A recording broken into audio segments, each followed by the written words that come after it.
এটা হলো সেই রহস্যময় দেশ নিউজিল্যান্ড। নিউজিল্যান্ড প্যাসিফিক ওশানের দক্ষিণে অবস্থিত এবং অস্ট্রেলিয়া থেকে ৪,০০০ কিলোমিটার দূরে পৃথিবীর সবচেয়ে দ্বিতীয় নীরব দেশ নিউজিল্যান্ড। বাংলাদেশের বেশিরভাগ মানুষ নিউজিল্যান্ডকে ক্রিকেট থেকে চিনে থাকে, যেমন ব্রায়ান ম্যাকুলিয়াম, কেন উইলিয়ামস, টিম সাউদি। এদের নাম শুনলে নিউজিল্যান্ডের কথা মাথায় আসে। এছাড়াও নিউজিল্যান্ডে তার অন্যান্য মাউন্টেন লেকের এবং খাঁটি মাংসের ভান্ডার হিসেবে গোটা দুনিয়ার স্বনামধন্য রয়েছে। কেউ কেউ হয়তো জেনে থাকবেন বিখ্যাত হলিউড সিনেমা থেকে, কারণ লর্ড অব দ্য রিংস এর শুটিং নিউজিল্যান্ডের এই অনন্য পরিবেশে হয়েছে। এই জায়গা আবহাওয়া অনেকটা ইউকের মতো, অল্প গরম, লম্বা শীত এবং ভরপুর বৃষ্টিপাত, কিন্তু এত ভালো পরিবেশ হওয়া সত্ত্বেও নিউজিল্যান্ডের জনসংখ্যা ইউকে 7%। আর আপনি যদি নিউজিল্যান্ডের এই ম্যাপ দেখেন তাহলে দেখবেন এখানকার বেশিরভাগ অঞ্চল খালি পড়ে রয়েছে। নিউজিল্যান্ডের 70% মানুষ উত্তরের কিছু জায়গায় বসবাস করে আর গোটা উত্তরে 30% মানুষ এই জায়গায় অকল্যান্ডে বাস করে। তাহলে চিন্তা করুন, এত ভালো পরিবেশ, কম সংখ্যক ক্রাইম থাকা সত্ত্বেও কেন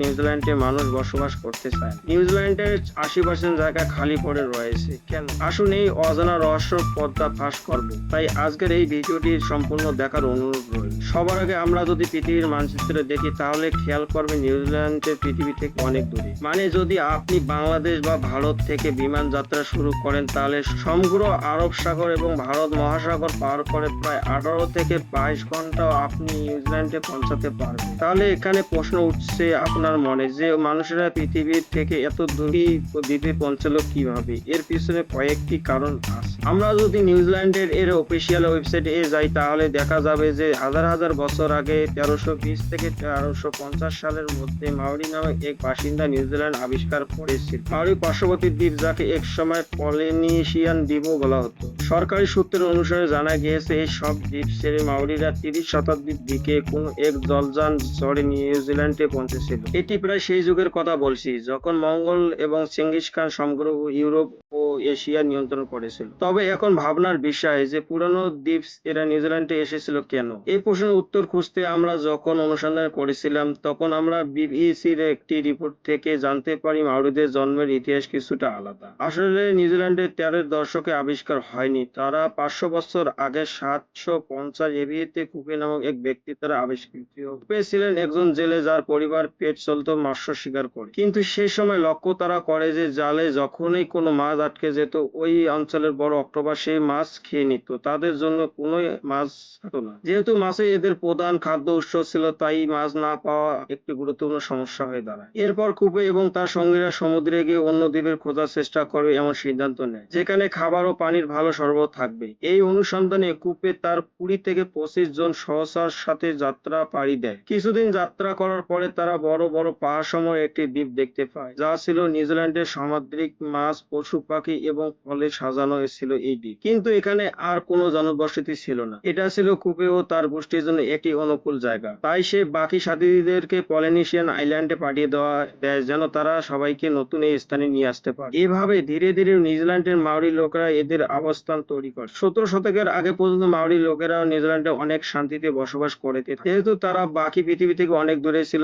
তাই না ছিল কোনো শত্রুপক্ষ, না ছিল কোনো বিপদ। তবে এই সমস্ত কিছুর খুব শীঘ্রই পরিবর্তন ঘটতে চলেছে যখন ওয়েস্টার্ন নেশনের জাতিগুলো তাদের শক্তি বৃদ্ধির জন্য যারা বিশ্বের চিরুনি তল্লাশি চলছিল, অনুসন্ধানকারীদের পাঠানো হয়েছিল যেন তারা আইল্যান্ড দেশ ও মহাদেশে আবিষ্কার করে এবং দেশগুলি কব্জা করে নিজেদের অর্থ ইউরোপ দেশগুলি তাদের ক্ষমতা বাড়াতে পারে। আর এই সময়ে একজন ডাচ এক্সপ্লোরার আসমান প্যাসিফিক ওশানের এর দক্ষিণে প্রান্তে অনুসন্ধান, কারণ ওই সময় ইউরোপিয়ানরা জানতো এই অংশে কোনো না কোনো মহাদেশ অবশ্যই থাকবে। আর যদি এটি ঘটে তবে ইউরোপীয় দেশগুলির জন্য অর্থ ভান্ডারের দরজা খুলে যাবে। আর এরপরে 1642 সালে তাসমান নিউজিল্যান্ডে আবিষ্কার করেন, কিন্তু সেখানে নামার চেষ্টা করলে মাউরিদের লোকদের সাথে এক পরস্পর যুদ্ধ হয় এবং সে পালিয়ে যেতে বাধ্য হয়। এরপর 1769 সালে জেমস কুক নামের এক সৈন্য নিউজিল্যান্ডে এসে পৌঁছায় এবং মাউরিদের লোকদের সাথে তাদের রক্তক্ষরণ যুদ্ধ হয়। যুদ্ধে বেশ কিছু মাউরি নেতারা নিহত হয়, কিন্তু জেমস ওখানকার আধিপত্য না পেতে পেরে ফিরে আসে। কিন্তু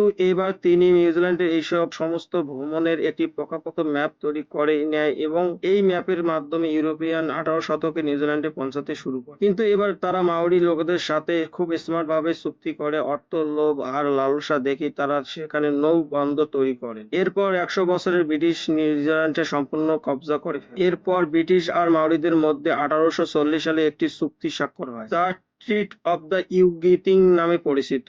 এই চুক্তির মাধ্যমে নিউজিল্যান্ডের সম্পূর্ণ ইউরোপ আর ব্রিটিশ সাম্রাজ্যের অংশ হয়ে ওঠে। ওই সময় মাওরিদের জনসংখ্যা 2 লক্ষর কাছাকাছি ছিল, কিন্তু এর 100 বছর পরে মাওরিদের জনসংখ্যা বাড়ার পরিবর্তে কমে গিয়ে 40,000-এ পৌঁছায়। তারা ওই সমস্ত রোগ জীবাণু নিয়ে এসেছিল যে ইউরোপে তখন সাধারণ ছিল সমস্যা।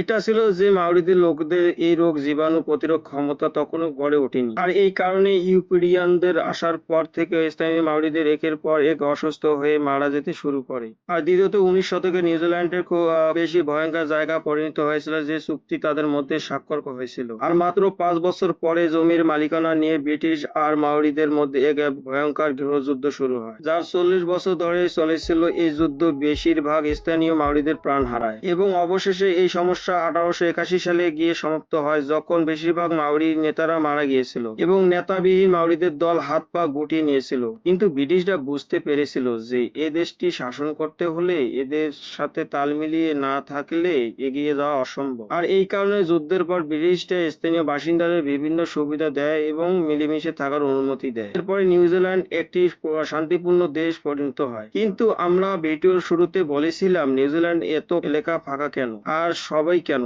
উত্তর, একটি জায়গাতেই বসবাস করে কেন? আসলে নিউজিল্যান্ডের এই সমস্ত খালি জায়গায় বসবাস করা বা নির্মাণ সম্পূর্ণ অসম্ভব, কারণ এই পুরো এলাকার সর্বত্র রয়েছে উচ্চ পাহাড়। জমির পরিধি সীমিত এবং গোটা এলাকা এতটা এবড়োখেবড়ো যে একটি সাধারণ রাস্তা তৈরি করা অসম্ভব। পাহাড়ের এই পাশে পূর্ব দিকে জমি খুবই শুষ্ক, যেখানে বাস করা প্রায় অসম্ভব।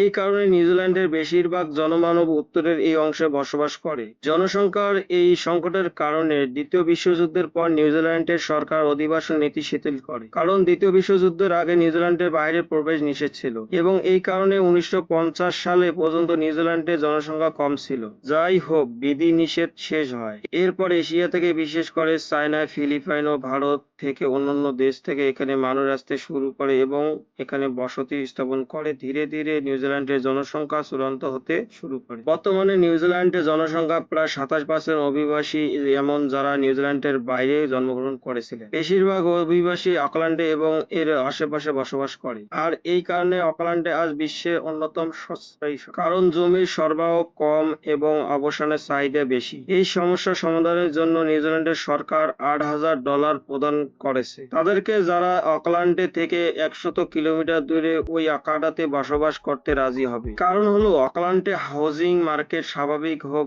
এবং মূল্য কম হোক। একটি খুব আকর্ষণীয় বিষয় হলো নিউজিল্যান্ডের সমগ্র কৃষিভিত্তিক কোম্পানি শুধু পশুর মাংস রপ্তানি করে ব্যবসা চালায়, কারণ উত্তর দ্বীপটিতে প্রচুর বৃষ্টির কারণে এখানে প্রচুর সবুজ জমি রয়েছে, যার কারণে এখানে অগণিত ভেড়া, ছাগল ও গরু পাওয়া যায়। নিউজিল্যান্ডের জনসংখ্যা প্রায় 50 লক্ষ এবং একটি গণনা করে দেখা হয়েছে এখানে গরু ছাগলের জনসংখ্যা প্রায় 4 কোটিরও বেশি। এই কারণে নিউজিল্যান্ড বর্তমান বিশ্বের বৃহত্তম মাংস এবং ভেড়ার লোম রপ্তানিকারী দেশ। নিউজিল্যান্ড 95% মাংস বিদেশে রপ্তানি হয় এবং 2024 সালে নিউজিল্যান্ডের রপ্তানি থেকে $60 বিলিয়ন আয় করেছে। নিউজিল্যান্ডের বিশ্বের 65তম বড় অর্থনৈতিক দেশ। $60 বিলিয়ন আয়ের অর্থনৈতিক প্রধান উৎস পশুর মাংস রপ্তানি থেকে আসে, যা এটি ভাবার বিষয়। বাংলাদেশ এবং ভারত এদের দেখে শেখা উচিত, কারণ এই দুই দেশও প্রাথমিকভাবে কৃষি প্রধান দেশ।